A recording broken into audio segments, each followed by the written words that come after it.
fucking fuse. You are listening to Unscripted Moments, a podcast about propaganda. On this episode, we are talking about Status Update, track number 6 from 2012's Failed States on Epitaph Records. I'm excited about this episode because this is maybe, possibly, slightly a more mellow episode than some of our other content that we talk about on here. For example, I was thinking about Zoocosis and Rock for Sustainable Capitalism or Humane Meat and Cut into the Earth episodes recently. Oh, man. And so this tune I'm excited to talk about because it's kind of like a buffer between like super challenging content. And this is a 66-second song with only 80 words and some fantastic riffs, so I'm pretty stoked about it. Yeah, it's nice to have a little bit of a break from the denser musical and lyrical content from the last few episodes. Yeah. Greg, who's our guest this week?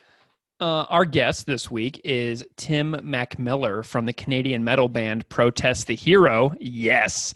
Tim has played guitar across the entire career of Protest the Hero. He's been on all of their records.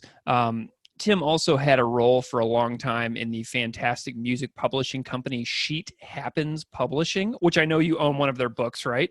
Mm-hmm. I have the Failed States tab book. Nice. So in this conversation, Tim and I talk about, playing guitar, the interactions Protest the Hero and Propaganda have had over the years, collaborations between both of these bands. As many people know, Chris did some backing vocals for them, and Todd also played bass on their recent record. So we also talked about creating Sheet Happens, the process of making Sheet Happens publications for the supporting cast, Victory Lap, Failed States, and Potemkin City Limits albums, and also his thoughts on the song that we're going to discuss today, Status Update. So we're going to go right into my conversation with Tim MacMillar from Protest the Hero, and we will be right back afterwards.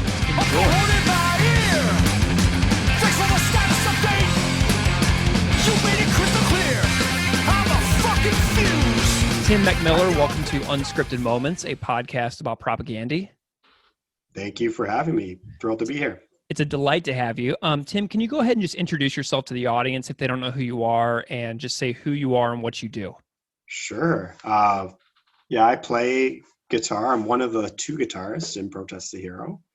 I guess we've been kind of like a punk metal band for about 20 years. We say it started around the year 2000, easy to remember.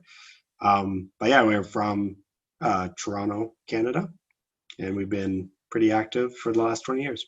Awesome. And you got a brand new record out. What's the name of that record for all those people out there? Yeah, Palimpsest came out in June of 2020.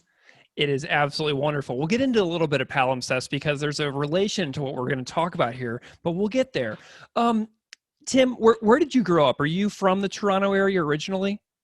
Yeah, so I grew up just outside of Toronto. It's about half an hour east in a town called Whitby. So it's kind of like a suburban town, but we were definitely like a train ride away from getting into the big city. Wonderful, wonderful. So what was your finding music story like? Like, when did you start getting into this music that led you on this career path that you've been on for the last couple of decades? Yeah, like I really got into getting music probably when I was around 11 or 12. I remember getting like some CDs for my like birthday when I turned 12. I think I got the 2 guys in my band, Mo and Luke, they both got me a Nirvana CD, I think, when I was 12 or something like that. And, basically the group of friends that made up the band, we were really into music and sharing music.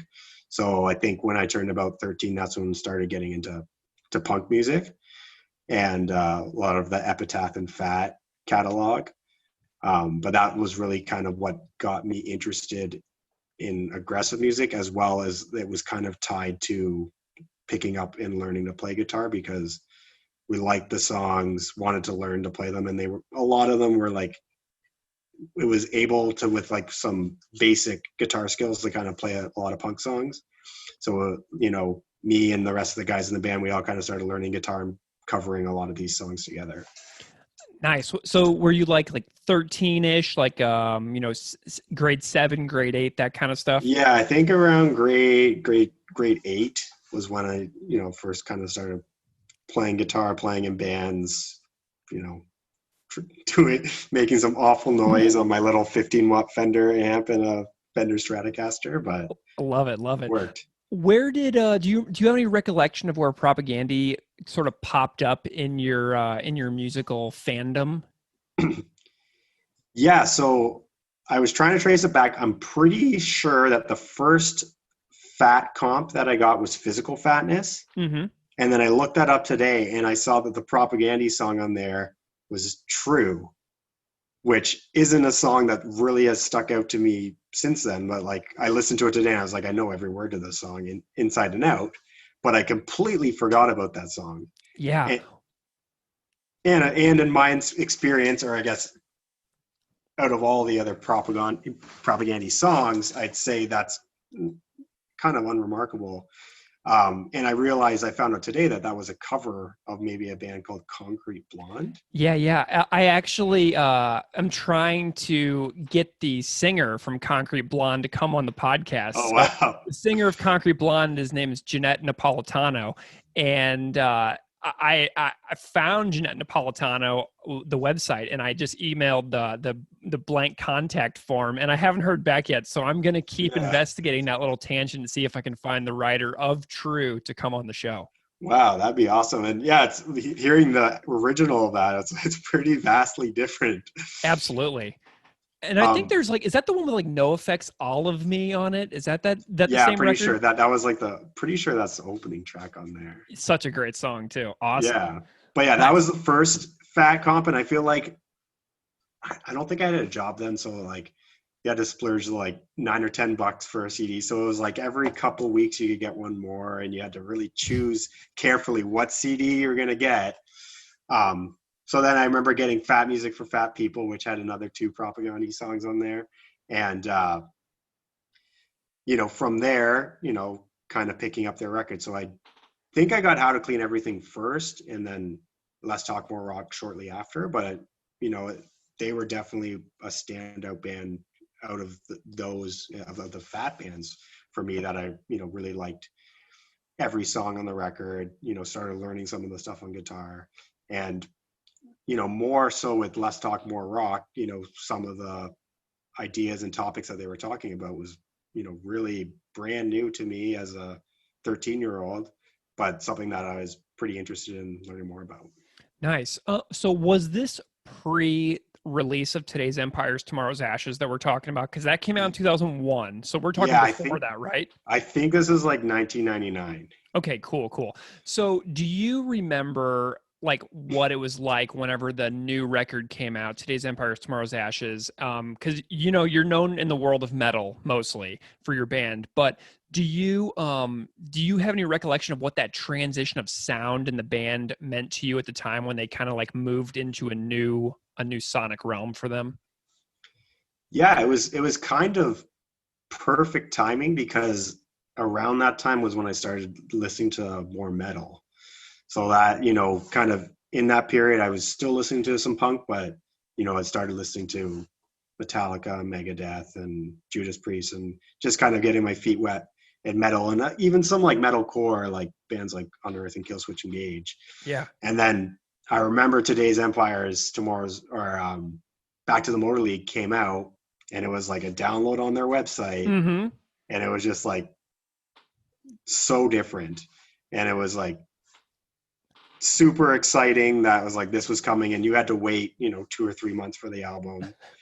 And I think there was some other content on their website where they maybe changed the background with the artwork, and but it meant a lot more those days when you got a new song out of the blue and you're okay, this band's back and they sound a lot different, and I this is thrashy, this is metal, I like where this is going. Yeah, and back then, man, when you're that age, 3 months to wait for that record to come out was like an eternity. Do you know what I mean? Yeah, well, nowadays it's even if there's not more music, bands are doing things that are teasing and always coming back and giving you more content and really kind of trying to hook you in to the new record, where I feel like that it was just like, here's a song and this is coming on this date, and you just kind of had that much to sit and wait for. Yeah, yeah. And like I remember I was working in a record store in high school, and Fat Records would send us posters to hang up, and we had to take digital photographs of our posters and then upload it to our computers and then email it to Fat Records proving that we had put the displays up. And then they would keep sending us promo copies and stuff. So I would get things usually about 2 weeks in advance from Fat Records. But you had to really just like prove that you were doing a great job of promoting. You know what I mean? It's just like prove you're worthy. Such a different time. But it's just so funny to think back on waiting, like this is coming in 3 months and it's back to the Motor League and you're like, oh my God, I don't know if I can do it. It was just so funny. Yeah, no, for sure. I love it. When did you get to see Propaganda live for the first time? So it was on the Today's Empires, Tomorrow's Ashes tour. They came to Oshawa, and my manager at the time, his band was actually opening for them. I remember being like super jealous, but there was a few venues in Oshawa, but this one was called EP Taylor's. And I couldn't find it today, but I came across it the other day, where I think I still have the ticket from the concert. I think it was like $8. Nice. And yeah, it was on that tour, and it was just, a completely amazing show. I can't remember too many details, but I just remember being like right at the front, like, right in the middle, everything in my face, and just kind of being like, what is going on? And yeah, it was a great, great time. Do you remember like what time of year in 2001 that may have been, or was it in 2002? I couldn't find anything online about the date. I'll have a look for the ticket because I know it's somewhere, but I feel like it was the fall, if anything. But that's just totally a guess. Yeah, because the reason I ask is because like a few times on the show, it's come up that Propaganda had to cancel a bunch of shows in the U.S. because of 9/11. Like they were in Kansas City, Missouri, on I think September 10th and then 11th, and then they basically just went straight north to the border, and because they were supposed to play in St. Louis on like September 12th, and like we all get to the venue and there's a big canceled sign on the door of the venue, and we're like, no. Oh man. Like, because we'd been waiting, for so long to see that band, and it was just like the worst timing imaginable. So that's why I was curious. I was like, did they continue doing their shows once they got back across into Canada? Like, how did that work? So that makes a lot of sense to me if that's how it went down. Yeah, it could have been before, I guess. Like, I don't know how soon after they released that record, they if they immediately hit the road. Yeah. But I would imagine it would have been on one of their cross Canada things. Nice. So you guys, Protest the Hero, have been around for a long time. People know, you guys have been like a band forever now, it seems like. And I got your first record when it came out on Vagrant quite a few years back. But I'm curious, like, as being like a Canadian heavy band, when did your paths cross with Propaganda? When did these two camps like come into contact with each other?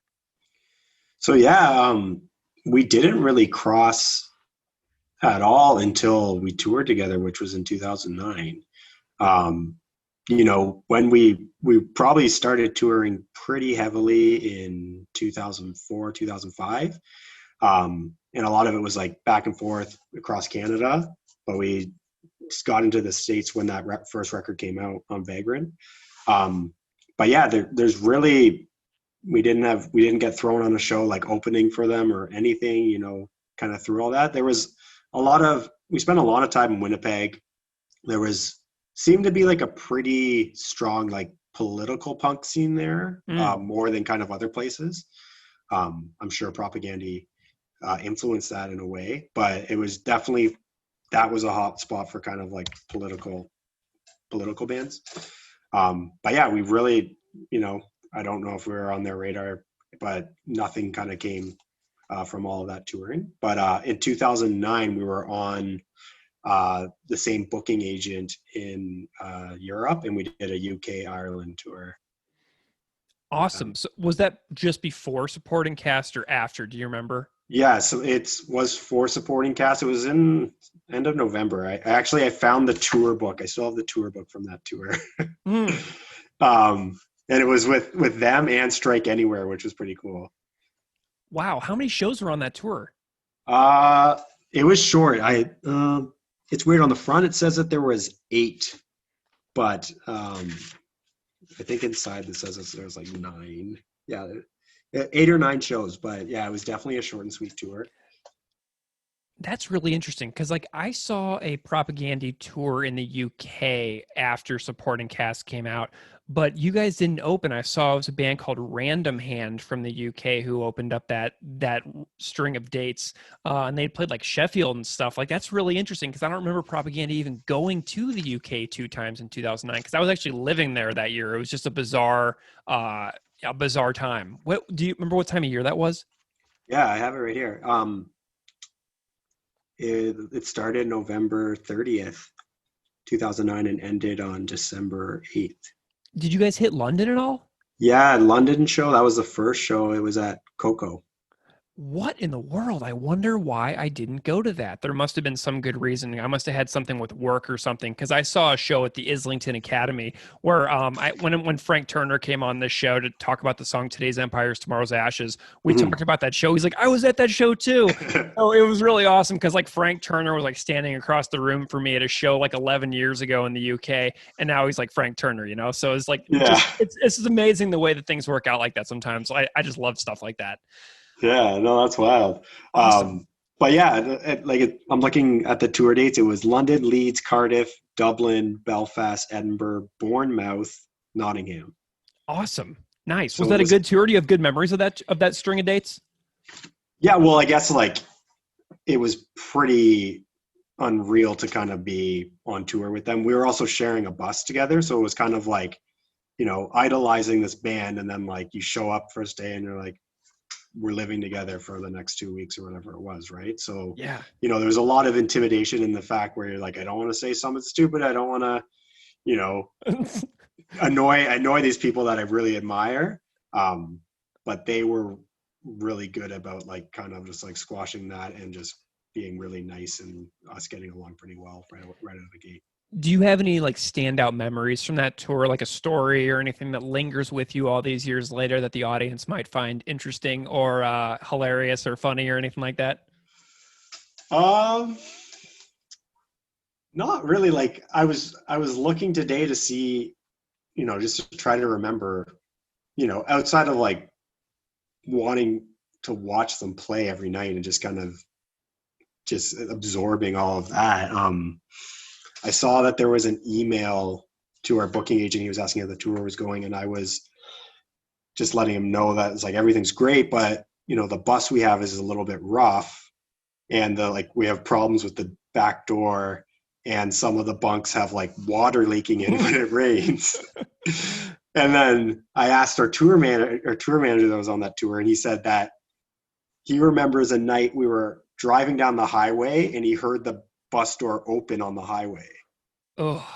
And then he didn't think anything of it because he's like, I hear people up. If something happened, they would have dealt with it. And then like 20 minutes later, he still heard this noise. So he went downstairs and he just saw like some of the guys in our band, some of the prop guys just like looking at the door being open and not doing anything. And he just reached over and closed it and went back to bed. So oh my God. Well, and November in the UK too. I mean, you go up north there and that can get cold, man. The damp and the wetness of the air in November in the UK. Oh, it's bone chilling.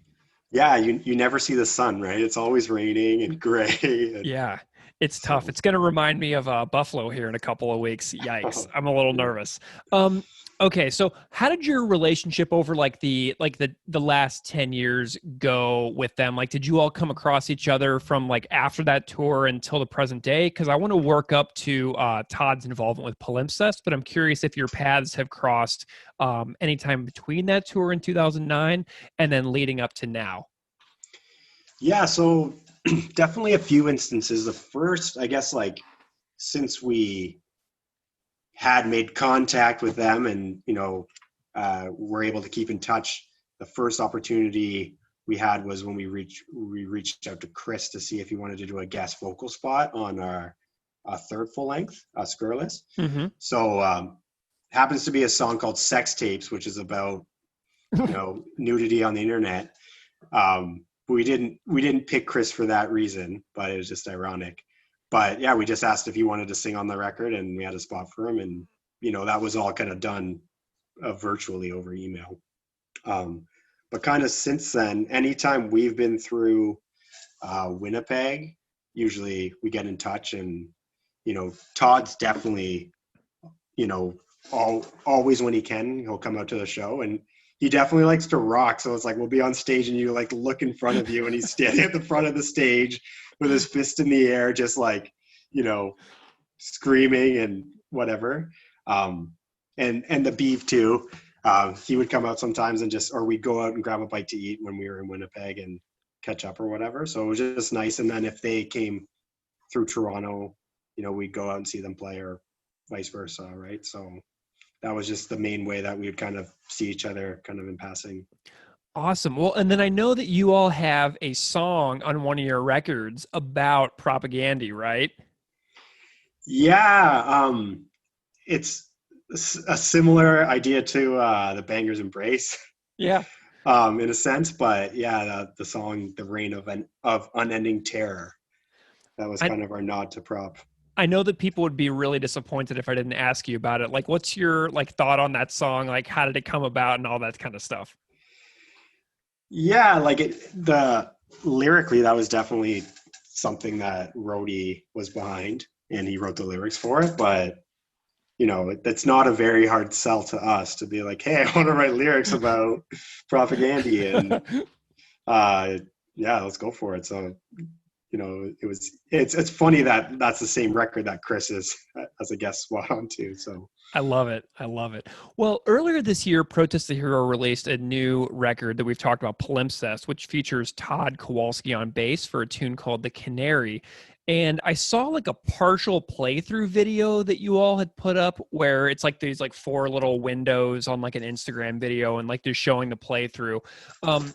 And then I know that Chris did the backing vocals for you all as well. But can you talk about the collaboration that led up to Todd being on the new record, Palimpsest? Yeah. Well, I guess right now, our friend and longtime tour mate, Cam, Mm-hmm. He's kind of been on board to be kind of like a session basis, but like we don't really have a full-time member that's a bass player, right? Like Sure. Cam will do a lot of stuff. We've had some other people kind of do live stuff with us. So again, it was kind of just an opportunity to reach out to someone like Todd and say like, hey, we love your bass playing. What do you think? Do you want to do a track? And he was on board for it. So yeah, it was really that easy. And then like, I guess always in those situations you worry that like it's not going to work out, and then like all of a sudden a good friend, you're gonna have to be like you're just getting this weird like work relationship, right? Sure. But we sent the song to Todd, he sent it back when he was done, and we were just like, you knocked it out of the ballpark, man. And it was just like that. It was kind of ironic that like some of his kind of like playing styles was kind of worked into the song, so we felt like it was really nice. There's a part where he's kind of doing some bass runs and getting up on the high stuff, and it was just really cool to like kind of hear that playing kind of mixed in with ours. Nice. Yeah. Cause like your songs aren't easy. I mean, it's not just a band that people can just jump in and just be like, oh, hey, we're just going to jack around a little bit. Like it's hard work, and when you talk about Cam's the one who played on all the Pacific Myth stuff, right? Yeah. He played on Pacific Myth and then all the new stuff as well. Nice. Okay, cool. All right. So when we began emailing, I always ask guests to choose a particular song that they're going to be on for the episodes, because it's a song-by-song show about Propagandy. And you chose the song Status Update from Failed States for your tune to discuss. But before we dive into that particular song, I want to discuss your work with Sheet Happens Publishing. Sheet Happens has made an incredible collection of music books for such an amazing selection of bands, from like Strung Out and Mastodon, Wilhelm Scream, Flatliners, Lamb of God, Unearth, Protest the Hero, August Burns Red, Propaganda, and so many more. Like I was looking through the website today, and I was just absolutely floored by the amount of products that this company has done. And I know that you were involved with Sheet Happens for a while, and I'm curious if you can tell me a little bit about the impetus and the founding of Sheet Happens, your role there, and then a little bit how the company operates. Yeah, absolutely. It started, we were on tour in the States, and there was a band that was touring with us called Scale the Summit, Mm-hmm. with like an instrumental 3-piece, but really cool guitar playing. They were four guys. But anyways, they had these tab books that their guitar player had made, and they sell at their merch table. So right away, we're just like, that's pretty sweet. We could do that. Let's do it. So the first book we made was for our album Fortress. And from there, we made the previous book for Keziah and then made the one for Skurla. So we kind of did all of our catalog. Mm-hmm. And brought them on tour, figured out how to get them manufactured and all that stuff, and then set up a store where we were taking mail order sales. And, between Luke and I, we would go to the post office with like bags of books and stand in line and mail them all out, and then get an email from someone, I didn't get my book, and deal with that and all that, right? But it was just kind of the two of us. It was a project where we wanted to expand what was available for protests, and we thought that was a great way to do it. And then since we had done a lot of touring and had a lot of contacts with all the bands we've toured with, whereas like now we can reach out to these people and just tell them from our experience and show them, these are how many tab books we sold, this is the process, this is what, and kind of give them some information, and say, we'll do it for you. And that was pretty much, having that in, I feel like that goes a lot further, where you have a reputation and a connection with someone, opposed to someone, just a stranger, being like, hey, I'll make a music for you. So that was definitely a big advantage we had. But I'm pretty sure the Propagandy stuff was the first band outside of our own that we did books for. Oh, wow. And I don't know if Chris was interested, or he like sent us an email saying like, hey, I saw you have these books, what's the deal? And kind of started it that way. But anyways, so yeah, we started with bands that we knew and kind of started amassing a catalog, and then people kind of caught wind of it. I guess kind of our goal or our mission was to like earn money for bands in an area where they're not like capitalizing on the potential. Yeah. So like we saw that, like, we're a band, I don't know how many tab books we would have sold, but we probably, when we printed our first run, we probably have to do like 500 or 1,000 to make it worthwhile. And to a lot of the big publishers like Hal Leonard or Alfred, they're not going to touch that because it's not worth their time. Mm-hmm. But for us, we're like, 1,000 tab books, that's insane. Yeah. So it just created this niche where there wasn't a business that was tapping into that area for bands of that size. And we kind of made it our goal, when possible, to always work directly with artists and pay the artist directly. Some cases they won't own their publishing, so you have to pay the publisher, and then they get kind of paid from the publisher's share. But for the most part, we were paying people directly for this product that they were selling. And also kind of getting their approval of the book. So the actual guitar player would look at the actual guitar parts and say, that's correct. And it'd be a lot more accurate than, some of the other books that were being made.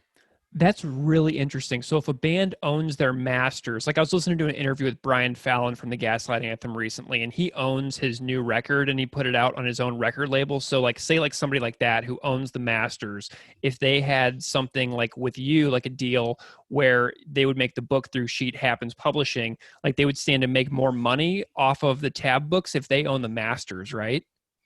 Well, it's not necessarily the masters that's part of publishing, but it's just like your whole publishing. So that's like the exploitation of the song. So like, let's say your song gets played on a TV show or commercial. Mm-hmm. If you own the publishing of it, you'll get all the royalties. If you've sold that to a publisher, they'll collect it, and then they pay you a percentage of that money that they collect. Gotcha. Okay. But so in the case that if the Brian from Gaslight Anthem, if they own the publishing, Sheet Happens does a direct deal with them, and then they get a royalty statement every 3 months, and they get paid directly every 3 months from the sales. That is awesome. So how did the company get formed? Like, did you all realize like right away that you wanted this to be a business, or did you or was this like just under the Protest the Hero, like LLC, or how did this like become its own entity? I think it was just after maybe doing that one book that we thought we should set it up as a company. And since we'd kind of been through it with the band, we formed a corporation and set up Sheet Happens as a corporation, and then kind of started, running everything through there. Like, it gets really complicated if you're doing stuff like that personally. So it's not that it's easier to always just set up a corporation and do stuff, but it's easier to get your bank account, get all your kind of assets in one place, and run everything through the company.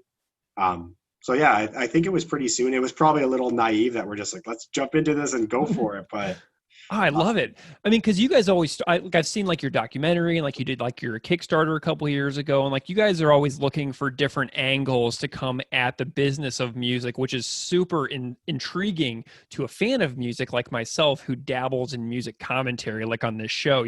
I love seeing where the industry goes and how bands find these new creative avenues to go down. So hats off to you for creating this thing where bands can capitalize a little bit more and, keep a livable income coming in. Like, this is just remarkable to me. I love it. Yeah, well, that's the thing, especially bands that are like kind of working class bands. Mm-hmm. If you have enough little pieces of something kind of trickling in, and especially the more records you put out, that you're just adding to this thing, and it's like maybe one thing isn't going to pay all the bills, but if you have a collection of things that are slowly kind of trickling, it's like a little bit goes a long way when you kind of add it all together. I love it. What was the first propaganda book you all did? Do you remember which one it was? Yeah, I'm pretty sure it was Failed States. Nice. Okay. I guess it could have been Supporting Castle. It's kind of a blur. Yeah. But yeah, it was one of the two. So I know that you might not be fully involved at Sheet Happens right now. Yeah. Yeah. No. So I think it was in 2016.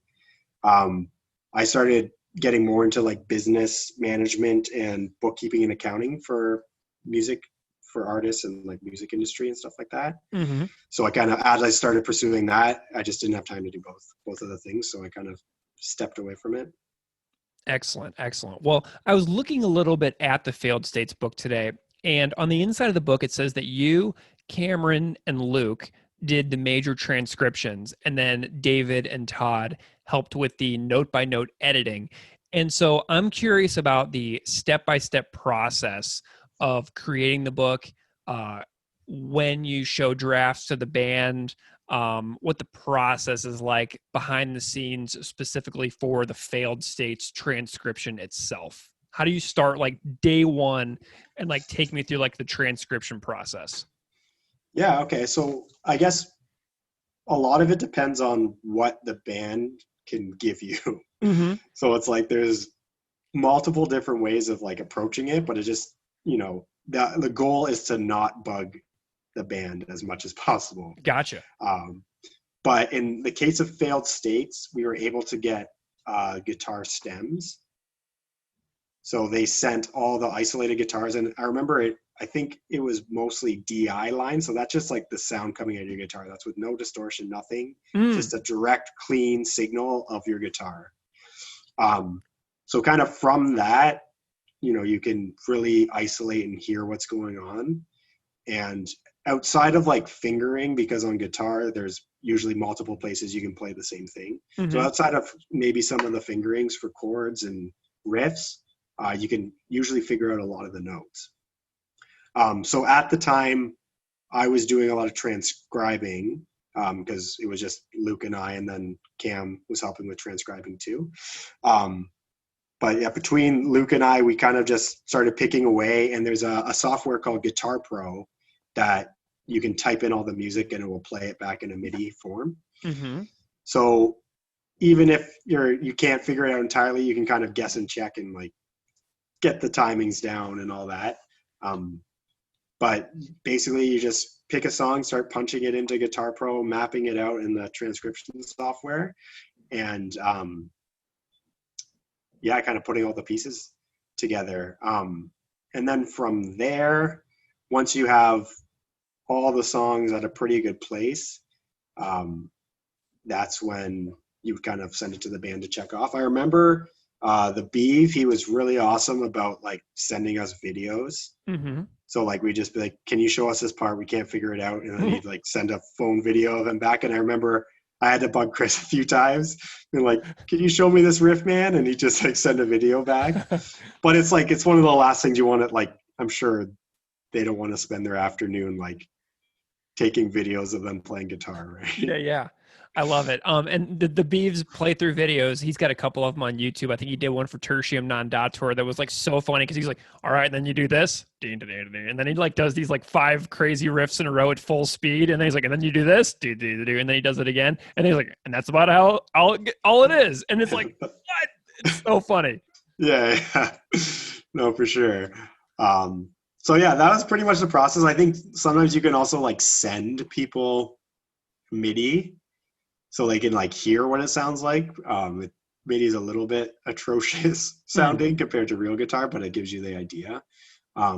But when I remember when we sent the first tabs over, we sent it probably to everyone, but Chris wrote back and he's like, what is this? I've never seen a tablature before. And just knowing his ability on guitar, and it was like, that was my gateway to like kind of learning. And it was just like the fact that I was like, he had never, looked at tablature.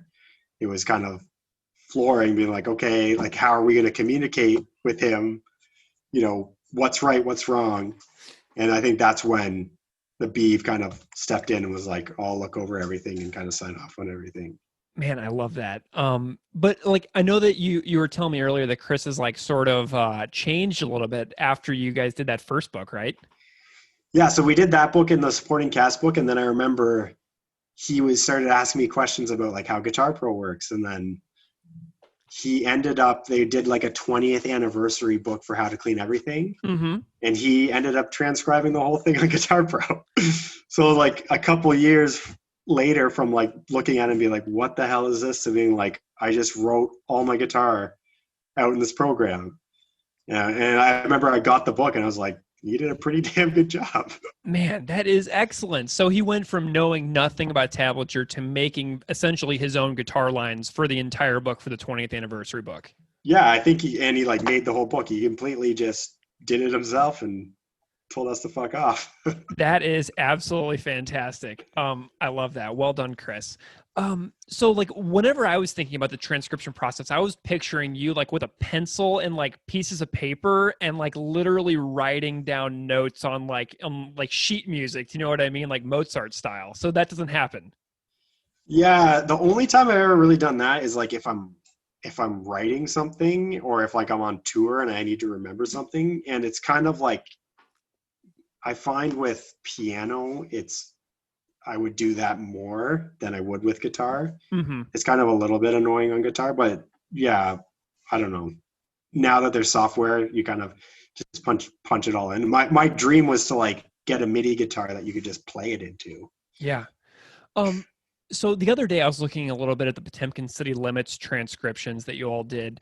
And on the song Cut Into the Earth, it has crazy amounts of different time signatures. There's like 9/8 time and 2/4 and 4/4 and 6/8. Like it jumps around so much. Like, what is the process for figuring out like the time signature for all these like punk songs that jump around so much with all these different time signatures? Is there like a way that you have to figure that out easily? For me, I just count on my fingers and just kind of like tap along. Mm-hmm. But it's really interesting, and I've definitely kind of learned this from transcribing. Sometimes the guitars are playing in different time signatures than the drums are.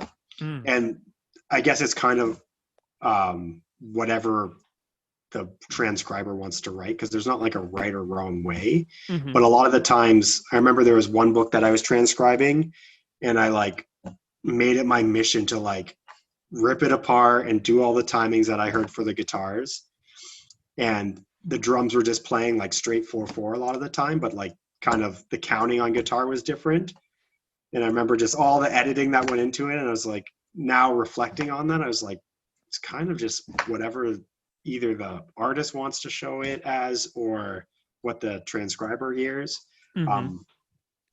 But yeah, a lot of stuff that's like, I find like in punk, a lot of the time, there's a lot of stuff that's like cut short. So it doesn't seem like it's technical, but they're just like, do one less of those strums. Yeah. Do that one less time or do that a couple more times. And it's just kind of feel. Yeah. But then when you actually sit down and count it out, that's when a lot of the changes are like kind of coming in and out.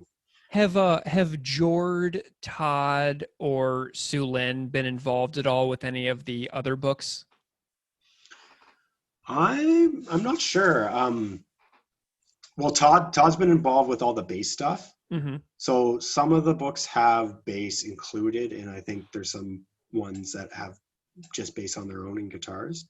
I know Jord was interested. I don't know if there's been any drum books. I don't think so. I wonder if the Victory Lap book has drums. I can't remember. Yeah, or there might be like sometimes they release like a full score with like everything. Awesome. So you can get like a guitar profile with. For some reason, when I was there, the drum books were the least selling product, but I feel like a lot of drummers don't read as much as guitar players would read tablature. Yeah, like it's so clear and it's so much to the ear of like what's going on. Like I can listen to a drummer doing something, and with my very limited amounts of drumming experience, I can generally get the gist of it. And it never intrigued me at all to read any kind of music whenever I was playing drums. You know, it just didn't. It never crossed my mind. Yeah, I think unless you like go to school for drumming, that you probably don't learn by reading a lot of the time. Yeah. Well, it sounds like that's how Chris learned on guitar too. He kind of just, cavemaned his way through it and figured it out. Yeah. And honestly, I think this is just speculation, but from like the way that he probably learned to play by listening, it's definitely made him like a more inventive guitar player because he does a lot of things that I wouldn't say it's unconventional, but he just uses a lot of interesting chord voicings and playing techniques that like, at least for me, it seemed a little bit foreign, but a very like creative way to approach the instrument. Well, Tim, 35 minutes later, why did you pick the song Status Update for the song episode to appear on? Well, we were talking about something from one of the tab books that I would have transcribed. But yeah, Status Update was one of those songs that when I heard it, I couldn't really figure out what was going on.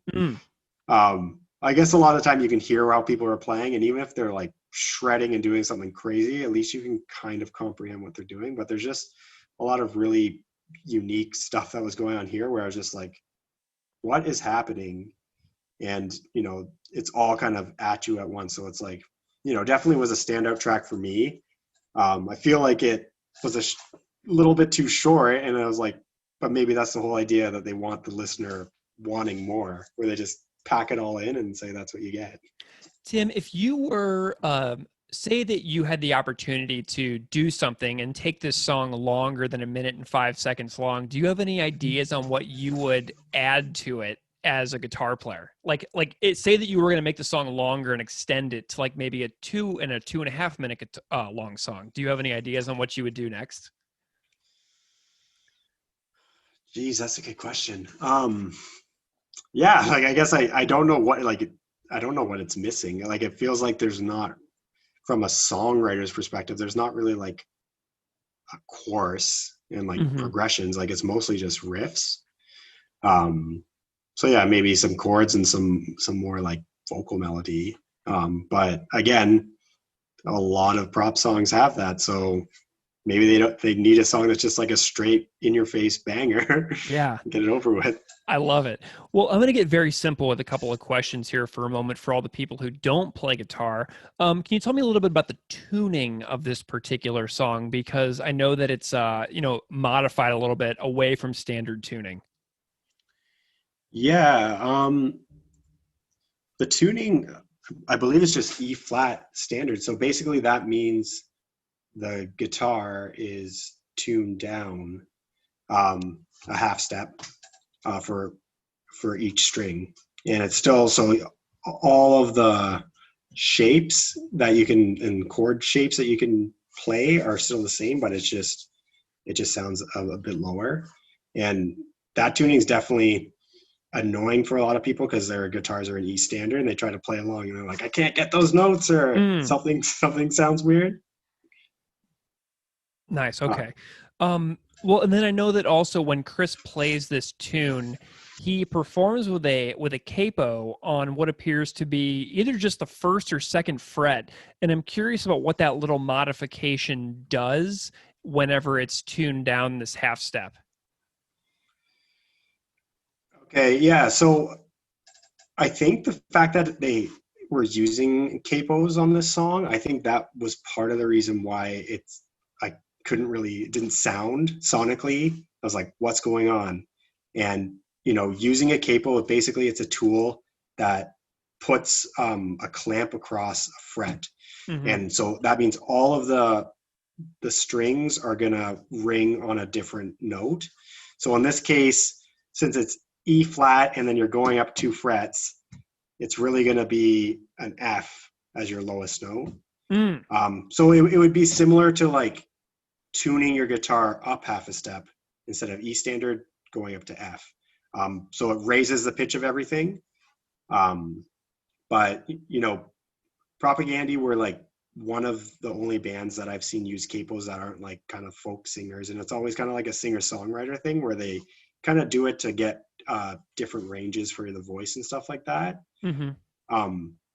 But I thought it's a really cool way to change the sound of your song, because sometimes you kind of start repeating patterns and chord shapes and stuff like that, and stuff kind of starts all sounding the same. Nice. Well, and I was talking about the song Humane Meat from Supporting Cast with Lindsay from Frenzel Rom.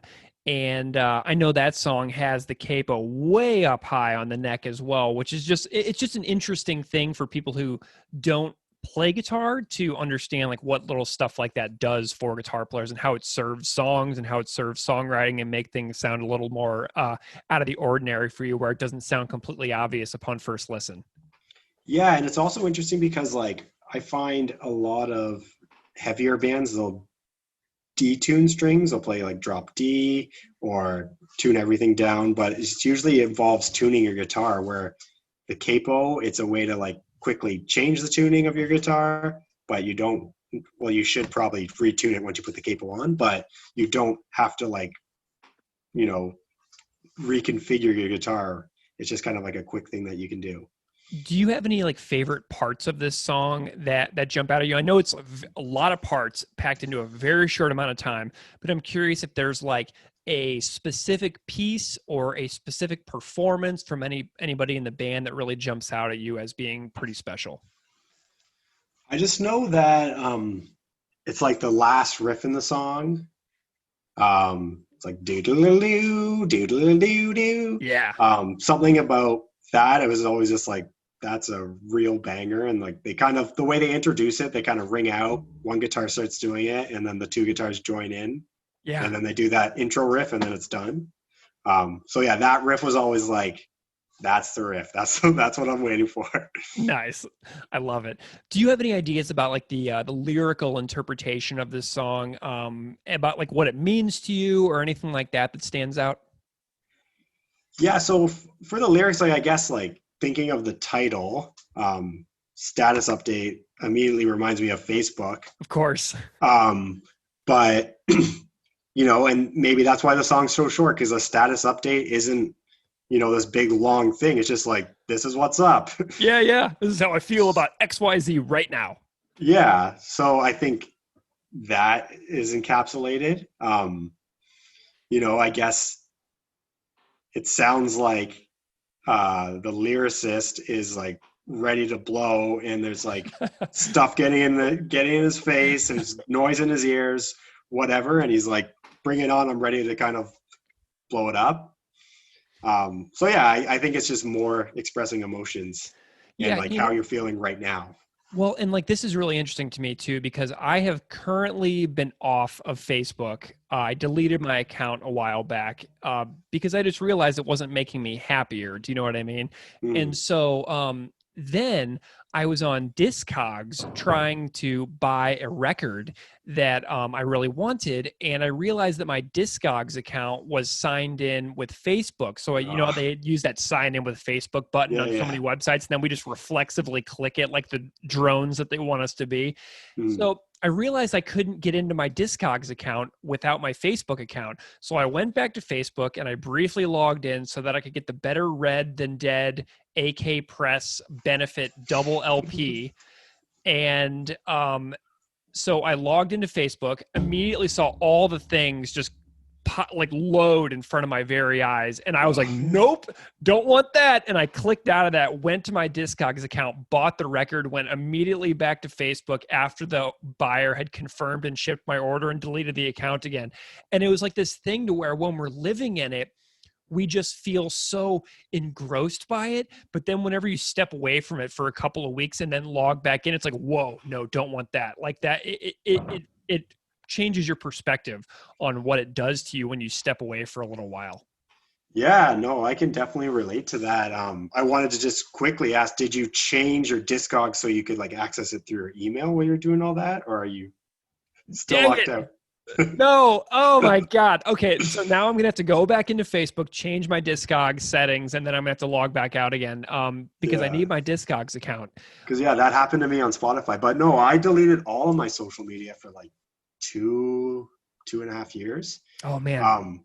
And it was definitely interesting. Like at some point, and my wife was really encouraging me to like get back online. And now that I've been using it and been away from it, like I see the stuff I don't like about it, but I also see the way that I can connect with people. Yeah. But yeah. you gotta weigh the positives with the negatives. But yeah, it is interesting when you're completely off of there, and nothing major changes, and Right.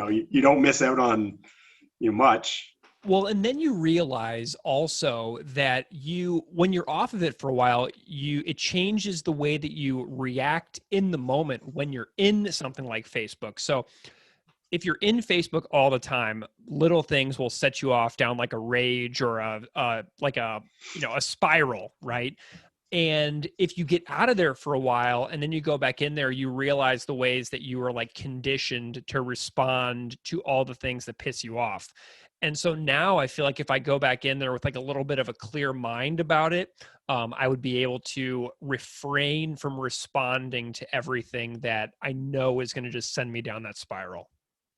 Yeah, sure. No, it's a hard time. That's very well said. Because yeah, like you read stuff and you just want to first emotional reaction, get it down, and then whatever. But it is a way to engage with people, but you have to intentionally do it and not reactionally do it.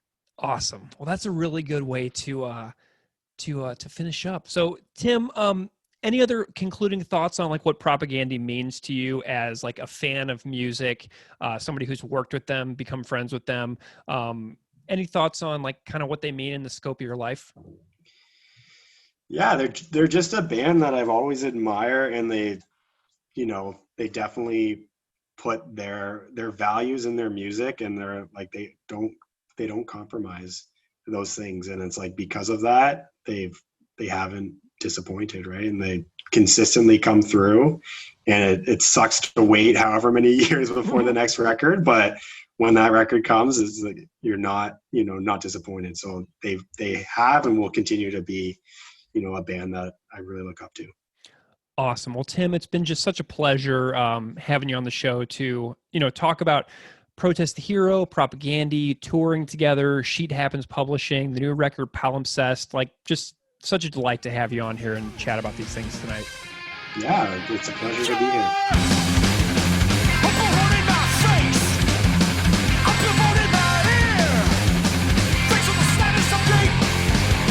So that was my chat with Tim MacMillar from Protest the Hero. I had so much fun chatting with Tim. So Tim, if you're hearing this, thank you so much for coming on the show. Something that really struck me about Tim's chat with me was the interconnectedness of Propagandhi and Protest the Hero. and the Mhm. range of musical collaborations that they've had. And it's really awesome to see these fantastic bands, both of whom I love a lot, working together and, finding ways to collaborate over the years. I just think that it's so cool. Yeah, touring together, appearing on their albums, um, Making the doing books. making the books, but also writing song writing a song about propaganda. Yeah. I And love that song. obviously, fans as well, which is really cool to see. All these different points of connections here. Yeah, so if anybody else from Protest the Hero is hearing this conversation, hello, thank you so much. Come on the show, hint, hint. So anyway, so let's go ahead and dive into our tune this week that we're going to be chatting about, Status Update. Where do you want to start? Do you think we should talk about the music first, or would you like to talk about the lyrics first? Yeah, let's talk about the music. And since you mentioned the tab book, my best friend bought it for me a few years ago as a gift, which was kind of like, I don't know, maybe getting me something like 300 pounds in weights. It's like, me trying to play anything other than a couple isolated chords in the song is not realistic. So I cracked it open, and I got to say, I had trouble even following the transcription while listening. Yeah. Not even just playing it. And even though I was able to kind of, keep up, and I grabbed my guitar just to kind of very slowly mess around to see if I could understand it. So I feel like I understand it. But it kind of reminded me of trying to learn a foreign language. Like I hear and understand certain sounds in, say, like Spanish or Russian, but I just can't make them. I can't roll my R's, and I can't make, certain sounds in Russian. And, so I could see that in the tab book, but whatever it is making my two hands do that is just not going to happen. But so I think this is a track that really makes me appreciate the people who have those talents and have worked for those talents. So were you trying to play this song like today? I'm talking like, at like a video where you see they take like a doom metal song and they slow it down 200 times to make it even slower. That's about the equivalent of me playing this today. It was really just like, can I slowly plot this out on a guitar? Like nothing up to speed. So it was really, just see, like, can I understand the tab? Can I understand how this riff pieces together? And like I said, like it's kind of pretty clear, but I just don't have the chops at all. What part stood out for you that you feel like that was the hardest or maybe the easiest? Tell me about that. Well, I think for one, just like the dexterity in some of the reaches in the left hand on the fretboard, the tremolo picking is just super consistent all throughout. But there are a few parts where you would expect your first finger and your pinky finger to be able to reach, like specifically that like, which is one of my favorite riffs in their entire catalog. But seeing how you have to stretch to make that, to like play that riff, just, there's no way for me to do that, even at 8 times slower. Nice. Were there any parts that you felt like pretty good about? It's like the first 2 chords. I got that down. So if they ever need someone to fill that in, live. But yeah, like I said, I think I was kind of maybe surprised in reading it and understanding it and getting it. But I mostly just play acoustic just for fun anymore. And even if I was, spent a lot of time playing an electric guitar and playing more metal, probably more when I was in college, I could keep up with like a few melodic death metal songs, choppy, but, I could play a few main riffs, but I was never someone who could listen and learn something by ear or play it start to finish. It was always more of a hobby and more something to just spend some time with and playing around with and playing along with, but not really like mastering. Definitely, like I hit a road bump in Guitar Ever and then I kind of give up and then I just go back to something simpler. Yeah. Something that I'm picturing right now that's giving me a lot of joy to imagine in my mind is everybody being at a show, like say that like Propaganda is like the Metro or something, and Right. like I go to the show with you, and they're like, "All right, everybody, we have a special guest guitarist coming up here for this next song." Anybody ever heard that Propaganda podcast, Unscripted Moments? And like 10 people in the crowd are like, "Yeah." I'm like, "All right, we got Keith up here. Keith, come out here," and they hand you a guitar, and you go dun dun, and that's the only part of the whole song that you play, and then they smash just go the guitar. and then you just go diving off the front of the stage after doing the down down. Like, I love it. And they're like, "Yeah, rock on." That would be too funny. Holy smokes. Okay, I just had a lot of fun with that. Okay, so this song is the total track on the record is 66 seconds long, but the whole song is in and out in 57 seconds. There's like several seconds of dead space at the end of the recording on the album. But this song is in and out in 57 seconds. So, this song captures like the, it's like a burst. Do you know what I mean? And so something that really strikes me about this song is the challenging way the vocals and the drums come in the beginning. You have the dun dun with the 2 cymbal crashes and the 2 guitar hits, but then Chris starts singing, and then the drums do this like kind of like almost like awkward roll in the beginning. And I watched them play this song in that practice space video a bunch of times, where they have the unedited version where they play it like 6 times in a row. Right. And they keep like kind of like messing up. And that intro drum part where Jordan rolls in after that, dun, dun, it's like, "I'm a fucking fuse." Like, that seems like a really challenging timing for the beginning of the song. And it almost seems like it's like a really hard, sweet spot to hit. And that's like a characteristic of this song that I'm kind of picking up on today that makes this song a little special, is like that challenging intro with the drum roll in, and seeing them screw up on it like a bunch of times in a row, and Chris just not feeling good about it in the video. I really loved that, and it gave me like a new sense of appreciation. But also watching this band who is so flawless live to my perception, watching them in their practice space play a single 57-second song like 5 times in a row because it's just not right. I'm just like, man, these guys are putting in the work. It just makes me so happy to see them, like in there, just like being like, that's not it. And then just like, do it again, over and over. I just loved it. Yeah, there's like a chaotic mix of like thrash in this. Like, it's a little kind of over the top compared to some of the other riffs on this album. And it's kind of a barn burner. It has like a breakneck tempo. And I think normally it would remind me a little bit more of a Todd song because it is so chaotic and it is so short and it is so fast. So the fact that Chris is singing and playing this at the same time is just incredibly impressive. And then to hear Tim say that he had trouble figuring out what was happening musically at some parts, I think that really says something, because when I think of Protest the Hero, guitars, I mean, they are about as talented as you get. Absolutely. As a band. Yeah. And like the speedy picking of this one, I really like. I've always been a huge fan of like insanely riffy, fast palm meeting. So the like that low part is just awesome. I absolutely love it. And I love Jord on this one as well, with like that. He's got that like that tom roll into the outro, and then he's got that like stomping double bass. It feels like double bass all the way through to the end. And I'm just like, yes, come on. That is so rad, because, that's a pretty rare thing for this band. There's only a couple songs where I can picture him doing that, like into the outro. And I think that like Victory Lap is another one. Yeah.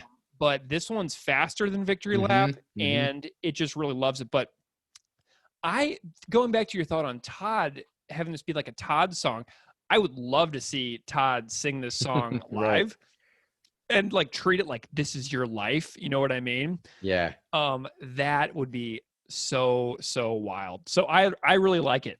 And going back to that live rehearsal video that I mentioned earlier, have you seen that before? Yes. I think this is the first tune that people heard from failed states Mm. because of the 2011 practice space video that they posted on Facebook, ironically, because of the topic of the song. And, you know, I watched the practice space videos, and, you know, all band practice spaces crack me up, because this practice space video in particular was funny because in the unedited version, Chris starts recording, and then everybody in the band is just like noodling around, and George is going boop, boop, boop, boop, boop, boop, boop, boop, boop, boop, boop, boop, just beating on his drums. And it took me back to every practice space I've ever been in with bands that I've been in the past, where the drummer, just can't help hitting all the stuff all over, and they're just like going, and then everybody in the band being like, shut up, because the drummer just cannot help just hitting drums all over the place. So anyway, I had a nice little flashback to some of my high school bands where the other guys in the band were yelling at me because I wouldn't stop playing my drums in between songs. That's what you're designed to do. You're supposed to hit stuff. I know. It's like in school too, where you're the kid tapping on the desk the whole time. And the teacher's just like, shut up. Yeah. In addition to the thrashiness, there are also these really unique proggy riffs that are kind of cut in but dialed up in speed. So, you know, there's like the nonstop tremolo picking, and then these memorable and catchy parts that piece things together, like right after, you know, thanks for the status update, that do-do-do-do-do, that little riff there, I love so much. It just pieces it together, and it kind of keeps this from being just kind of nonstop and, you know, thrashy, but that kind of little groovy, proggy riff there, I think adds a ton of character. And what's interesting too is that, from what I can tell, you know, the main opening scorching riff that's played, it's played pretty much the same way by the Beeve and Chris. There's like a slightly different part at the end of one of the measures, but pretty much up until where he stops and sings like you know, that's pretty much the same. They play it the same way, but Todd's bass in that time doesn't repeat. It's not like the same line in each measure. So he kind of starts low and then works his way up the fretboard. And I was looking at the tab book, and then he moves then down to like the bottom two bass strings. And before, I really thought there were these slight variations in that super fast pull off, like tremolo picking, you know, kind of high pitched riff, but it's not. It's just Todd making that sound a little different each time with what he's doing on the bass, which I think is just really, really unique. And, you know, I mentioned that one of my favorite riffs already. And because of that riff, I send this song to my metalhead friends all the time. And I watched a bunch of people covering it on YouTube. And I got to say, I tip my hat to the people who take their time to learn, you know, anything, right? And they practice, but specifically this song, and then to put their cover up for others to see, I think takes effort and time, but also courage. I mean, I'm just far too vulnerable to have anyone other than my wife see me sitting on my futon messing around with my, you know, my guitar. But sure, watching the fret hand reminded me of the band Deaths, their Live in LA DVD, seeing that for the first time and watching Chuck Schuldner's fingers, like not only how nimble and dexterous he was, his reach between his pointer finger and his pinky, but how much control he still had. Like what comes to mind is like Crystal Mountain, playing Crystal Mountain. And then, you know, watching that live video, it's still perfect. I mean, they stop and pause, but even with that, you know, the band is still, you know, dialed in, and they're putting in the work, as you said. And that one riff, that is so catchy and acrobatic. Like I can't even play that slowly.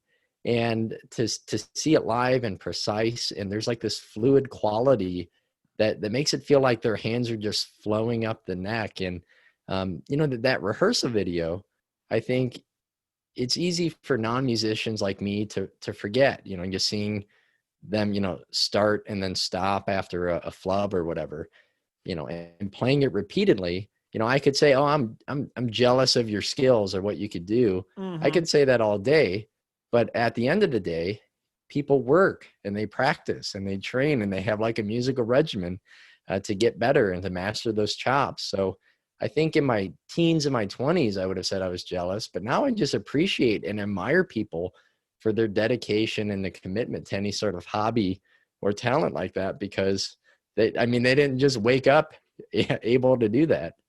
Did we just wake up able to be fantastic podcasters? Yeah, right. Get out there, people. Start a podcast.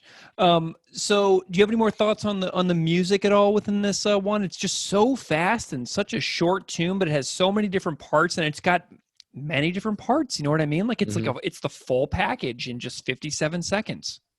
Yeah, I think again, watching that rehearsal video, this is a song I would want to hear live, and but it has to be practiced and repeated ad nauseum. And I wonder how, if it's ever reaches a point where the band has almost like a disconnect with, this song or any song, just think of how much they have to play it. And then does it just become,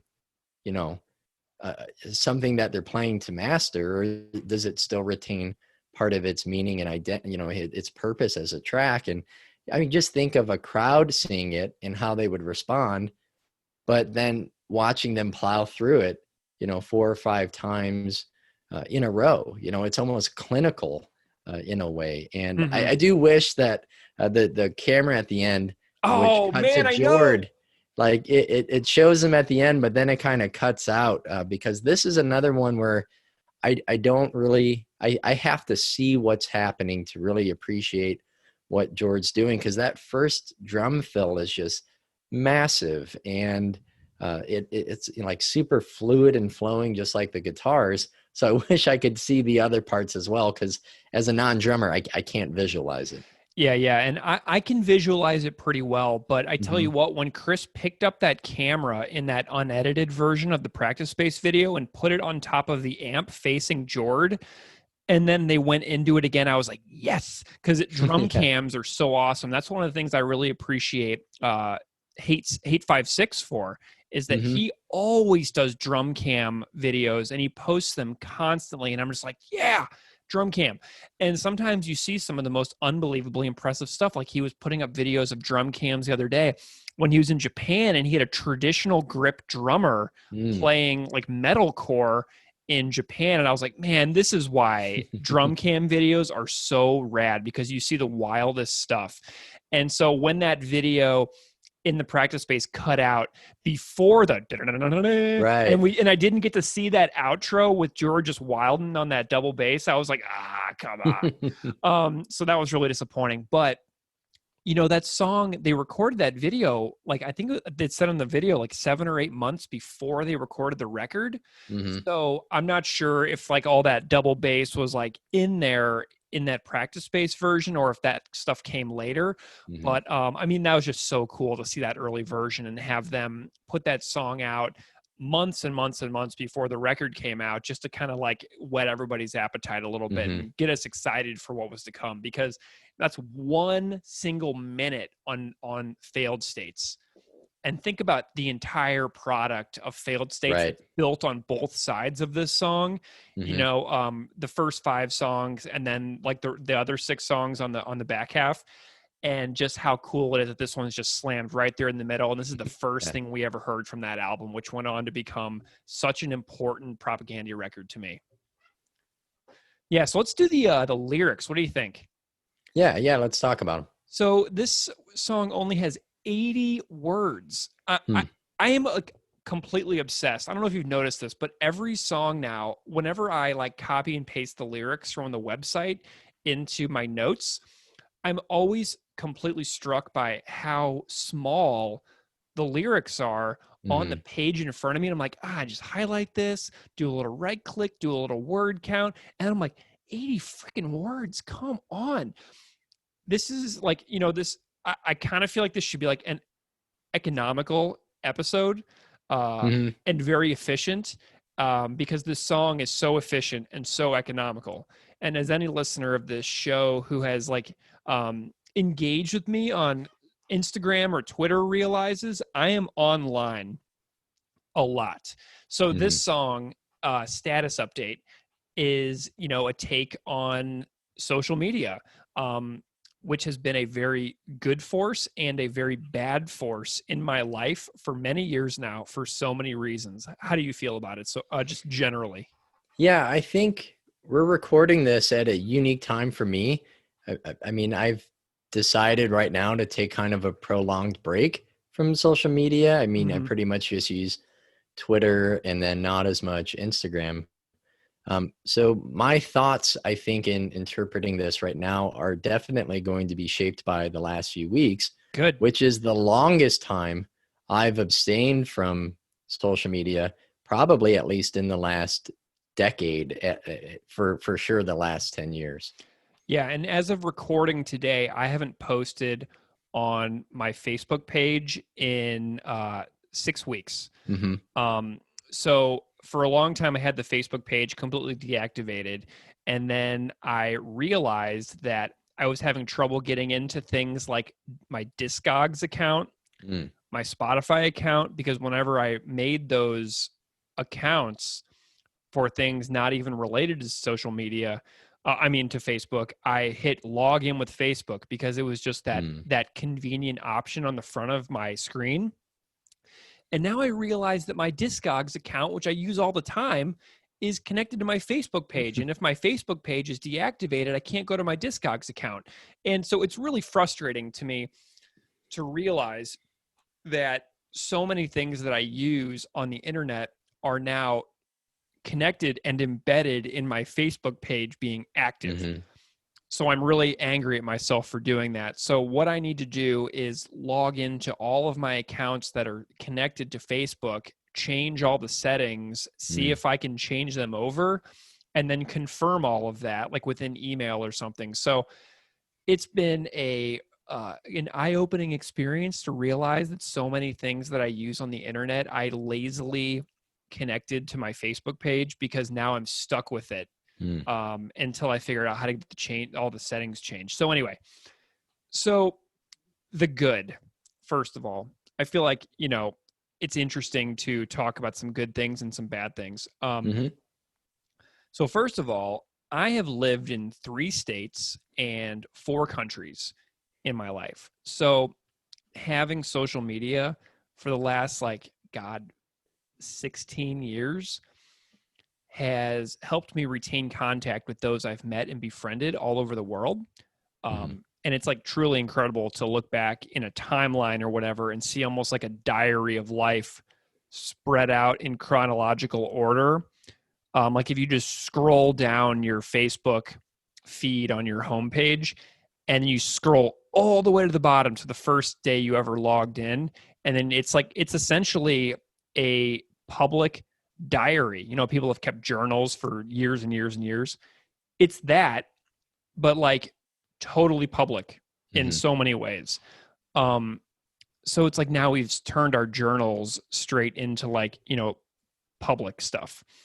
So this year I've been thinking a lot about the ways in which I've connected with people all over the world doing this podcast and my other podcast via social media, and how I get these jolts of connection and excitement, with moments of shared interest from people all over the world, which is really amazing to feel connected to people in dozens of countries in the blink of an eye. You know, I mean, from my house here in Buffalo, I've interviewed guests for this podcast in Australia, Germany, Canada, the UK, and tons of other places. It's amazing. And I've really loved connecting with all of the folks who like the podcast on Twitter. And as people can tell, I'm very responsive and I have a lot of fun with it. But, you know, on top of the good, there's this mountain of bad in so many other ways as well that is just degrading many aspects of our society in so many ways, you know? Yeah. I mean, this podcast wouldn't exist had it not been us meeting on Twitter. So there are these positive opportunities that social media can afford us from time to time. But I agree that a combination of the manipulation of our emotions and our psychology, which I'll talk about in a bit, combined with like the culture that sometimes prevails, or the habits that we form, ultimately just kind of has me right now just thinking it's not in my best interest right now. I'm going to just hit pause.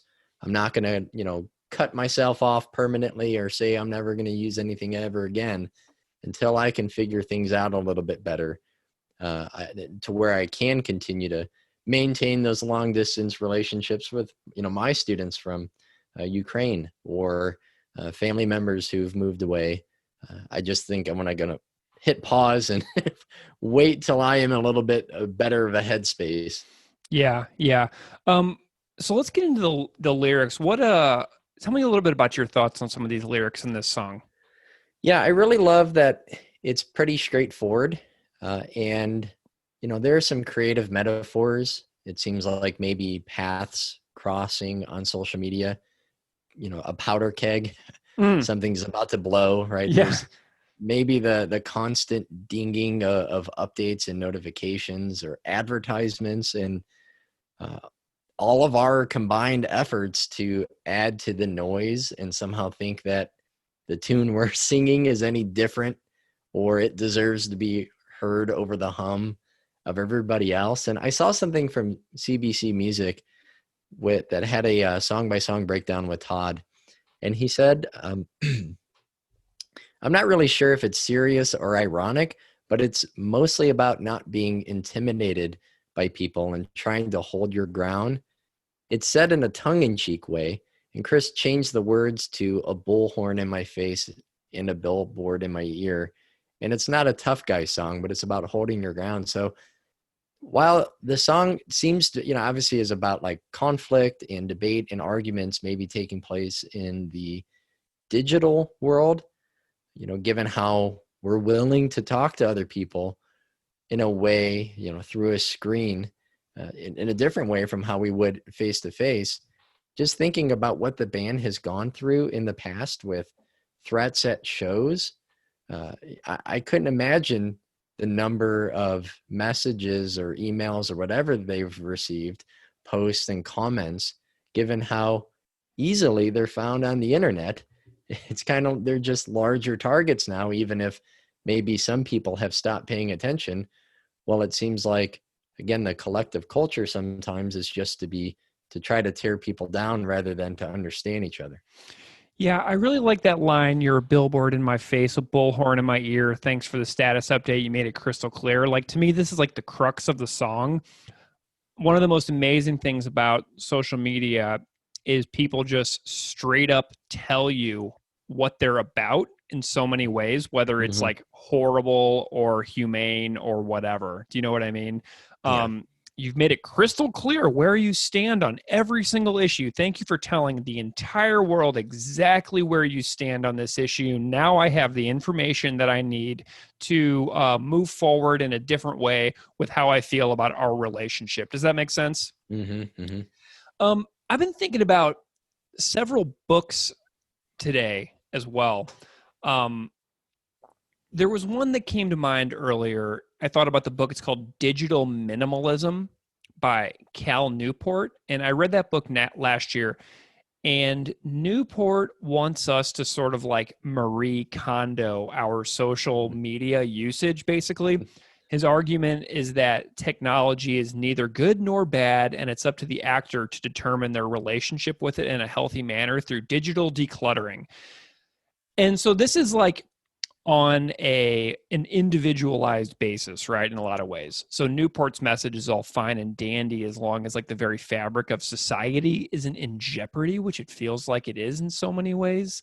Right. But, if you look around and spend any significant amount of time online, you'll see that the number of disingenuous actors online on social media, who are aimed at spreading, sharing, and supporting misinformation is high and shockingly effective. And here we are in the midst of an election season, where we know there is so much effort that goes into misrepresentation, misinformation, outright lies that are spread around in social media that are almost impossible to contain.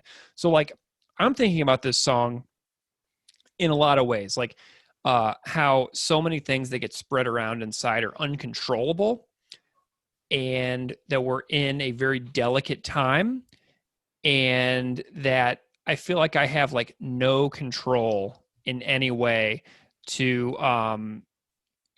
be a force for good almost, except to just refrain from participating in a way where I get sucked in. Does that make sense? Yeah, yeah. And looking at some statistics for this episode, it's predicted that by next year, more than 3 billion people are expected to be on some social media platform.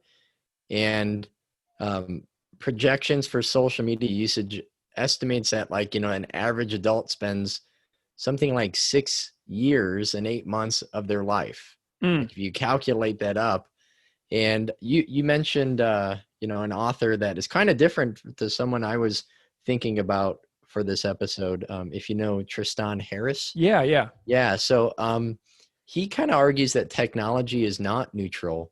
And if your listeners, if you're not familiar with him, I recommend his article, How Technology is Hijacking Your Mind.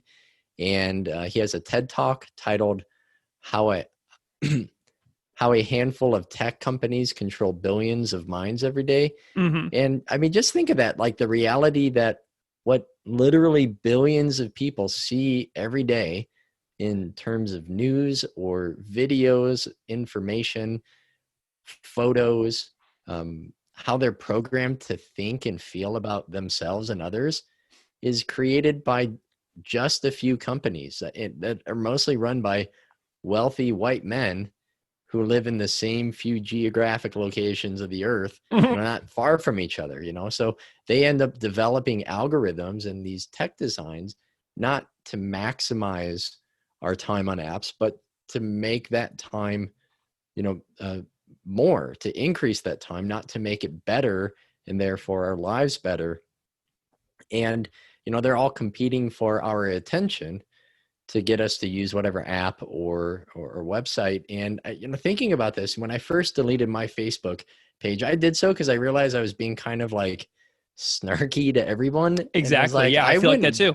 I wouldn't be like that in person. And I Yeah. still do that somewhat, but I was really like, racing to the punchline and seeing if I could have like the best comment about something. And then I was like, wait a second, I don't really like what I had become there. So I deleted my Facebook page about 10 years ago. And there's a final window that shows a list of friends and family members saying, don't go, they're going to miss me. And that was so weirdly jarring because that manipulation was obvious. Yeah. Right. And I couldn't help but think, what about the other designs and the intentional programming that I don't know about? So Tristan Harris supports things like transparency in tech companies' design, especially when it relates to influencing and persuading users. So you should see my students' faces when I ask them, okay, why do you think Snapchat has streaks? And they've never really thought about it. And when they realize it's to keep them on, just like auto playing a video on Netflix or on YouTube, or the fact that there is a delayed notification on Twitter when you log in, that's intentional. They refer to them as slot machines. It's tapping into what are my notifications going to be? It's trying to get us connected and checking more, and therefore spending more time. And I've noticed since I've taken a break, like I'll literally grab my phone and look at it, and then I realize, oh, I deleted the Twitter app, and then I just put it back down. Like I grab it without even choosing. I've just kind of been programmed to do so. And how much time do I spend on an app that I actually wanted to spend? And how much do I spend where I didn't actually regret it? So realizing that a little bit more now is like, I don't know. It's been a weird mix because there are I do enjoy like interacting with people, since, it's hard to be in contact, with friends and family right now, and to see people. So to talk over shared interests is great. But at the same time, it's just the doom scrolling and the constant negative feed has kind of kept me away. But Yeah, I love that you brought up Tristan Harris as well, because and you also said Netflix, because Tristan Harris coincidentally has a new movie on Netflix right now about all these topics. I think it's called The Social Dilemma. My partner and I watched it a couple weeks ago, and we kind of like looked at each other after it was over, and like I deleted Facebook off my phone like instantly. And then that's when I started my little detox from that. But I'm also really glad that you brought up the notion of being in control, like who is controlling everything on the other side. And I watched a TED Talk earlier by a journalist named Carol Cadwalader called Facebook's Role in Brexit and the Threat to Democracy. Fantastic TED Talk, because she's an investigative journalist in the UK who followed and wrote about Brexit for months and months. And she delivered her TED Talk in California at TED. And she said, I've come here to this location to tell you to your face, this is how you change the future of my country. And so what she found is that she was visiting towns throughout her native Wales and listening to people talk about how immigrants and foreigners were taking over towns across the UK, right? And they were living in towns that had like one foreigner. Like the towns were like all Welsh, right? And so she was like, why does everybody hold this opinion when you're living in a town with a brand new community center, a brand new gym, a brand new bridge, all built with EU, European Union money, that are like undeniably making this town a nicer place to live with EU funding? Why are you voting leave when all of these tangential benefits are literally in front of your face when you walk down the street or driving your car every day in this town, right? And so what she found is that people started saying, oh, it was on Facebook. So there was this common thread. And she found that people would see ads which had an impact on their decisions regarding Brexit. And then they would see them and they would react to them, but then the ads would disappear at the end of the life cycle of the paid advertisement. So if you've ever advertised anything on Facebook, you pay for a certain number of days and you can micro-target towns, cities, ages, genders, etc. You can micro-target who sees your advertisements. So if you pick a demographic of people that you think are most likely to be afraid of, invading Turkish immigrants, yikes, you say Turkey's going to join the EU, and then they have this many millions amount of people who live in Turkey, and they're going to join the EU. And then once they're in the EU, they can migrate to the UK with very little controls on their movement. So you micro-target who sees this ad, right? Which is a total lie, because Turkey wasn't joining the EU. But the ad would expire and disappear, so journalists couldn't even find what people in certain parts of the UK had seen. And the ads were not fact-checked when they were approved by Facebook ad folks. So her words in that TED Talk were haunting, because she said something along the lines of, people would say like as an excuse, well, it was just a few ads. People are smarter than that. And then she said, good luck with that, because people are not smarter than that. Like, not at all. I've seen tons of people in my own life falling for every single thing online for the last several years. Yeah. And then belittling me when I tried to suggest that maybe that wasn't actually what was happening. People are not smarter than that. We fall for everything. We are tremendously gullible. So like it all feels like a big trick. You know what I mean? Like this song, when Chris says, I'm a big dumb flame, Like that line really hits me because every single time I've tried to engage reasonably with folks whose only goal is to tear me down in conversation, I walk away feeling stupid and badly about myself. So like Mm-hmm. I'm a big dumb flame for falling for your provocation where you post some Mm-hmm. conspiracy theory and then I say, well, actually, you know what I mean? I try to engage in a conversation and then I just get ripped to shreds by somebody whose original intention was disingenuous and cruel in the first place and was just waiting for the big dumb flame, me, to walk into their trap that they had set. Does that make sense?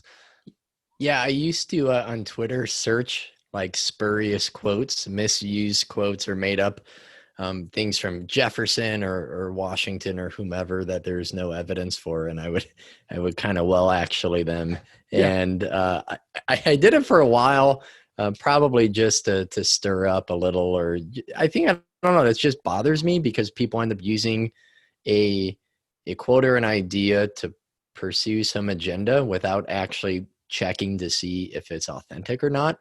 And I remember someone responding, and they may have been a bot, who knows, but they told me that because I didn't have evidence that it didn't exist, like that quote, that he could in fact use that quote because I didn't have evidence that he didn't say it, rather than there needing to be historical evidence to show that, well, here's the source where it was written in a letter to whatever.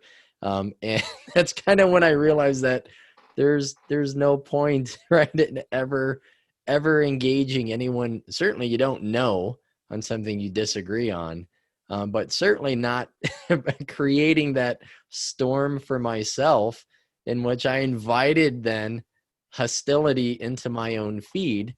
Yeah. Because I kind of, thought I was being clever and ended up just, my notifications were a nightmare for the next 2 or 3 days. Yeah. And you were the big dumb flame. You walked right into it. That was it's my own doing. And another thing that really breaks my heart about that more than almost anything is the idea that if I engage initially and I'm not willing to subject myself to a conversation that goes on for hours, I am then accused of not looking fairly at quote unquote both sides. Right. I've engaged in so many conversations online where like it's the ultimate get out of jail free card for like the people trapped in like a spiral of like conspiratorial thinking is like accusing somebody of not looking fairly at all sides, or saying you haven't researched enough, or you aren't looking at it objectively because you're a partisan,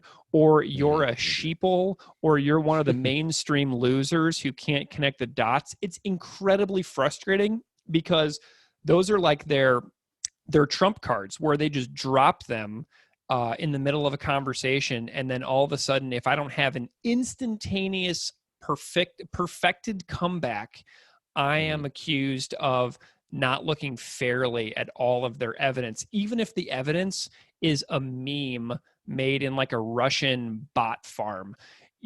It's really frustrating. And I got to looking earlier as well at the work of a former CIA analyst and democracy activist named Yael Eisenstadt, who writes about how we are more dangerous to ourselves than foreign adversaries are to us. She talks about how like the most inflammatory posts keep us engaged, like you said earlier with your Snapchat example, but how the inflammatory posts keep us engaged. So controlling the environment of social media is not in the interest of companies. It's the salaciousness that beats out facts in nearly every way because it keeps us online arguing about it ad nauseum for all time. Despite how much you, the listener, and your friends might be grounded in reason, facts, logic, and the real world around you, there are dozens more people out there engaging in Facebook groups where sharing theories via meme is the prevalent form of information sharing. And, I had a time recently where I clicked on the profiles of some of the people I see sharing this kind of stuff all the time. And I went to some of my friends on Facebook's groups list. And I highly encourage you to do this because if you go and look at the groups that your friends and family are following on social media, it will scare you. I don't want to. I'm glad I can't see this. Yeah. It's like, and I also thought about how they have the, hey, it's just free speech card to fall back on. Like the things that draw us into social media and keep us logging in to like they play to our worst instincts. They play to our biggest weaknesses. And it really is absolutely terrifying. And like this song has got me thinking all kinds of stuff like this today. Yeah. And who ultimately benefits from the hour-long conversation that you have, with a stranger? Well, it's the company for making money from advertisers. And I think back about like even my own use, especially since quarantine, about how much I've been on Twitter specifically. And it kind of reminds me of a buffet. If you get as many trips to the endless trays of food as you want, how many of us are actually going to cut ourselves off when we're full? And would we be able to accurately estimate how many calories we ate? So 1/3 of Americans underestimate their screen time. Yeah. And that's hard to do though. And I don't point my finger and blame anyone, because it's hard to do when we are being sucked in through things being, manipulated. And these are older numbers. So back in 2011, I found something that said at that time, Facebook users collectively spent 1,065,449 years each month on Facebook. Good Lord. Right. So, and then now that this year, it's estimated that 3.25 billion hours of YouTube are watched every month in 2020. So, these sites and apps and platforms, they try to pretend to be cities and community places where people can gather and share ideas, but they don't have the services or the public works or the accountability that comes along with some municipal location, because everyone's going to say that when the problem arises, well, that's not our fault. Well, there's also no accountability like there is for actual journalistic outlets as well, which is why it's so easy to vilify actual journalistic sources that have a history of credibly fact-checking. And the people who say things like mainstream media have literally no idea what goes into cultivating sources and stories and fact-checking and editing and the process that goes into that. Because it's so much easier to latch on to what you want to be true about the world, and the fact that you have the answers to some big secret out there that nobody else is privy to except for you and your tiny little band of people in your specific Facebook group. Everybody else are clueless sheeple. They have no idea. But me, in my tiny little bubble, I've got it all figured out. And it really is wild. And I got to thinking about conspiracies as well today, which reminds me something like the line, and now I'm daring you to step into my path. That reminds me kind of what I was earlier saying about the entrenched debates around conspiracies and online. And I have also been reading the book Escaping the Rabbit Hole by Mick West, about his years of debunking or refuting conspiracy theories while also reprogramming straight true believers through an approach of openness and mutual respect. It's kind of an amazing book. That's called super good. Escaping the Rabbit Hole. And, as opposed to you're wrong, you're a crazy conspiracy theorist. It's he has a method in the book that he uses to help people debunk their way of thinking. And, so instead of saying you're so wrong, that only amuses conspiracy theory people, who are then, they're reinforced that they are onto something so important that loser mainstream people will do anything to get them to change their mind. And they use it as a source of pride, a source of joy that reinforces, I have this massive secret that everybody is so threatened by that they will belittle me and insult me, but I know I'm right. You know what I mean? So much of online conspiracy debate is filled with people who enjoy watching other people flip out in response to their assertions and arguments that are often meme-oriented sources, right? And the mindset is that people with advanced degrees are sheep who haven't done enough research, and it turns into a let's watch the people with degrees freak out, right? Yeah. So like the daring nature that Chris is talking about, I'm daring you to step into my path. It reminds me of, it feels like how much conspiracy debate, quote unquote debate, is based in disingenuous unkindness and the absurd self-assuredness that someone holds dangerous and important insider knowledge about the way things really work, despite the world looking basically the same.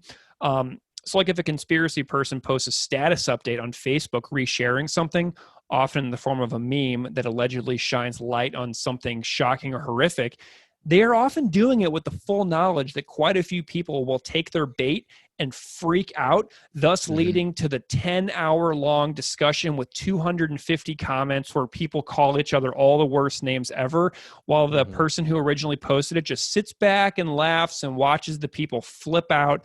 And it's like a great source of entertainment for a lot of folks. And it's really sickening.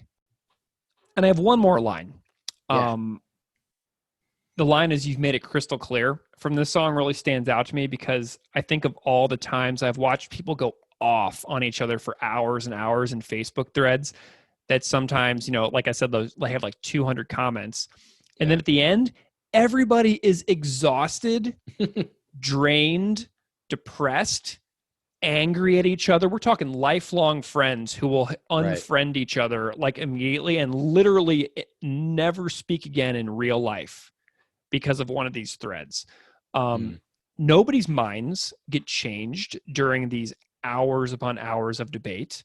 And all those hours we could have been spent doing our dishes, doing our grocery shopping, going for walks, playing with our kids, socializing with a friend at lunch, or literally anything else. And like, no matter what, you'll have like the guy saying, "Show me some reasoned debate about why I should change my mind because I am open to changing my mind." And then you'll have people waiting to break other people down for fun and whose only goal is to exhaust like their victims. Like, it's a sick world, man.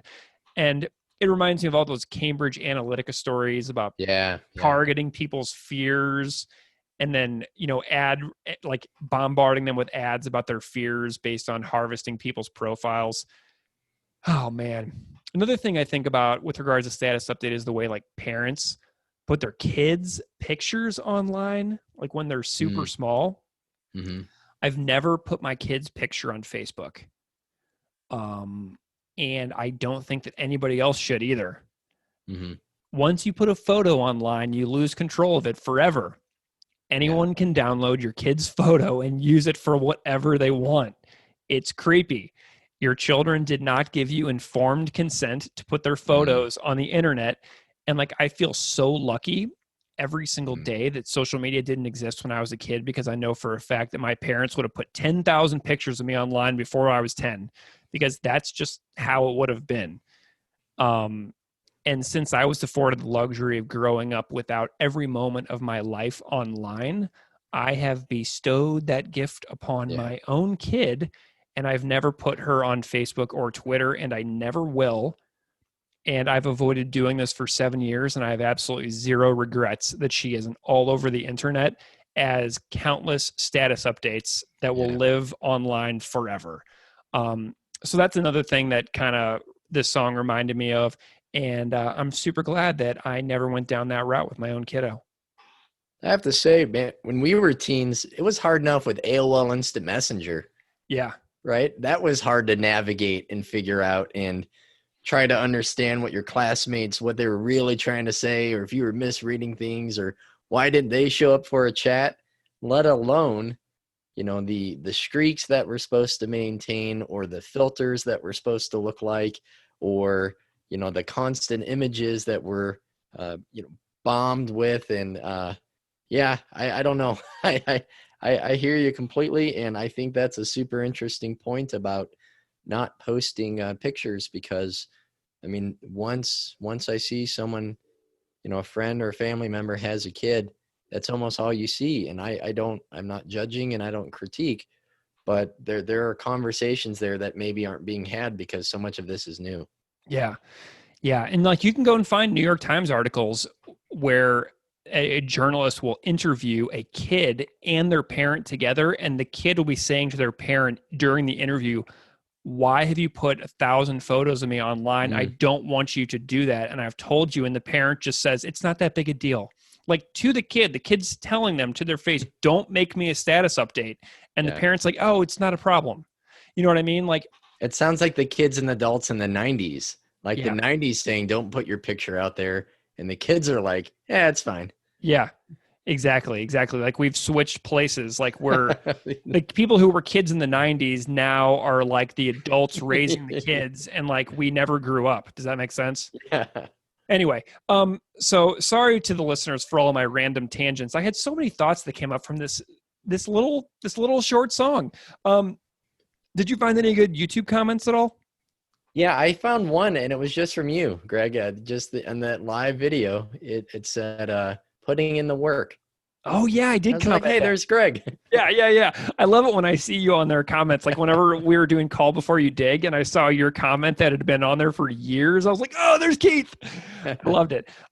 Somebody commented that it sounds like Converge with softer vocals, which really confused me because, Converge, you think about things like When Forever Comes Crashing or Jane Doe, like these like erratic, wild albums that are untamable in so many ways. But Converge has changed a little bit over the years. And my favorite Converge record is actually Axe to Fall, which came out in like 2009. Hands down my favorite Converge record. I find it the most enjoyable, the most listenable, the most sensical Converge record that I've ever heard. And I absolutely love it.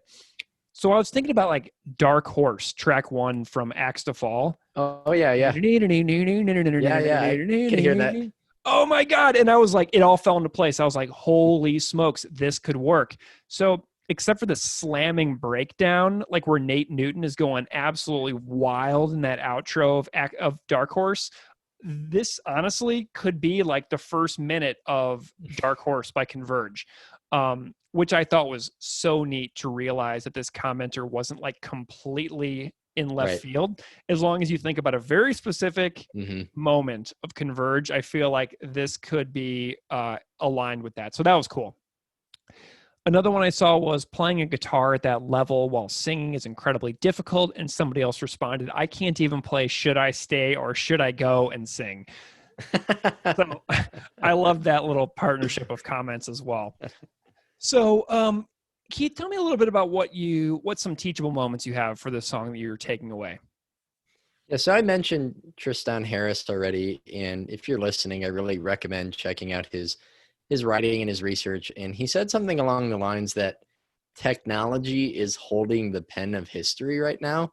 And I really thought back to the music video for Failed Imagineer at the very end, where it says something like everything is connected to everything, or everything is connected to everything else. And I mean, just think of all the issues we're concerned about right now, like climate change and authoritarian governments, racial inequality, and the mainstreaming of like hateful rhetoric and conspiracy theories. And all of those issues are being made worse by tech companies tied to, the quote unquote attention economy that care about keeping us plugged in, but they don't care about, the preservation of democracies or the upholding of truth or our interests or well-being.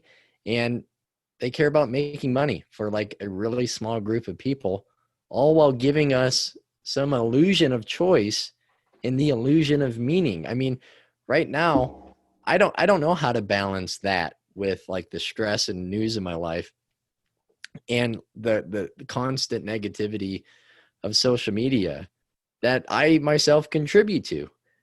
So I have no notifications set on my phone. It never buzzes or beeps. If I get an email, a call, or a text, I check it when I check it. And I got to say that I've met some amazing friends, across, the country, across the planet, even here where I live, people I probably would have never run into or met, because of social media. I've been able to reconnect with friends from grade school and stay in touch with former students, like I said, in Ukraine. Greg, I've connected with you and so many like really awesome historians who have given me feedback on lessons. They've answered questions for my students. So, they've opened my heart and mind to things I hadn't thought about before.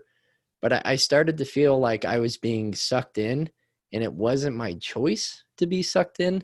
So until I can be better at being like in control of that and being my real self in that digital world, I'm going to take a little bit of time to reflect and think rather than just reflect, which I think I'm prone to do on social media. Those companies just want us to slink back to our enclosures, man. Yeah, no kidding. Yeah, great connection. Ugh. Yeah, so for me, thinking about our relationship with social media is super important. I follow someone on Twitter, who calls herself the doom scrolling reminder lady. And she posts sporadically with messages of support and encourages people who see her tweets to go do something else, like sleep or shower or walk outside or do push-ups, like anything. Nice. Like recognizing the way that we engage with social media in unhealthy ways is essential. Especially for those of us like me and you who have hopefully some good, memorable decades of life ahead of us. Mm-hmm. What do we want to remember? Today I think I probably wasted over an hour just sitting on my couch, like just doing nothing. Mm-hmm. I could have busted out my little orange Tiny Tear amplifier and my Mexican Stratocaster and jammed away on some Frank Turner songs, but I didn't do that. I sat there like an idiot. So maybe I should decide to not engage anymore sometimes. Maybe I should radically reframe my relationship. I decided to keep the Facebook account active for the time being, but I haven't made a status update in over a month, and it's been amazing how much I realize I don't need to make status updates and how much I actually kind of hate it because it just invites in the endless commentary that you feel then obligated to respond to because you're the one who made the original post. You might as well face the consequences with your actions there, buddy. Mm-hmm. I've never made a Facebook page for this podcast, and I never will. But then, we also must remain informed, aware, and diligent in learning about the ways these companies are not looking out for our best interests. We must examine closely the ways that such companies have radically altered the course of history, such as Brexit and the U.S. election interference. This is history unfolding before our very eyes.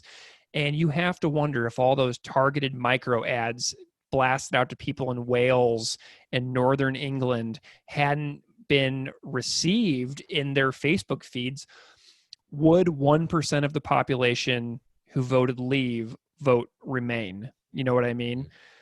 We have to challenge these people with the full court press when they say they will do better in the future when the damage is already clearly done.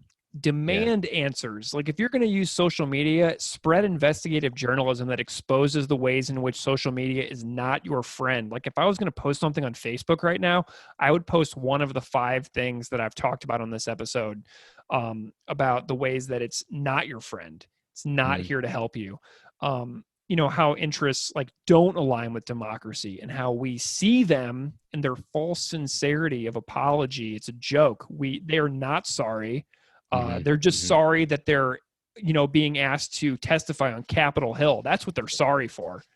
So I see you, Facebook. I see you, Twitter. I'm going to stay on top of the news, and I'm going to stay on top of this issue, and I hope everybody else listening does too. So rate this bad boy, Keith. I'm going to give it a hearty 3. This and Hadron Collision, I think, help break up the denser and darker middle part of failed states. I think the music is impressive. The lyrics remind me like that line from the Boondocks. We could all be reading a book right now. Yeah, I'm going to give it a 3 also. I like this song a whole lot. It's very economical and captures the mood of how I feel when I get sucked into social media rabbit holes where we're all sitting around on our sofas having a go at each other. I dig it, and the guitars are cool. I like the riffs a whole lot. So yeah, I'm going to go with a 3 as well. So yeah, this has been a good time tonight. All right, so that was our episode on status update from failed states. I hope you enjoyed the conversation. Thanks again to Tim MacMillar for coming on the show. That was an absolute blast. I hope everybody checks out the incredible array of books that Sheet Happens Publishing has released, as well as their incredible vinyl. Like those new Protest the Hero records that they released on vinyl are amazing. They did a full catalog of Protest reissues as well. My reissue for Scurrilous came, and I opened it up, and it is just a masterpiece of art, like for vinyl. So go check out Sheet Happens. Go check out that new Protest the Hero album, Palimpsest, featuring Todd Kowalski on bass on one track for The Canary. Unbelievable record. Tim is so generous for coming on the show. And you can find us on Instagram at PropagandyPod, on Twitter at PropagandyPod. And I realize how weird it feels to say that right now, and that is not lost on me, everybody. And if you want to hit us up an old-fashioned way, you can email us at propagandypod@gmail.com and give Google some of your attention. It's all sick. We're sick people. So anyway, so I love hearing from you guys, though, and all the listeners out there. Thank you so much. I don't mean to gender our listeners when I said you guys. Everybody, we love you all. Thank you so much for listening, and we will see you next time.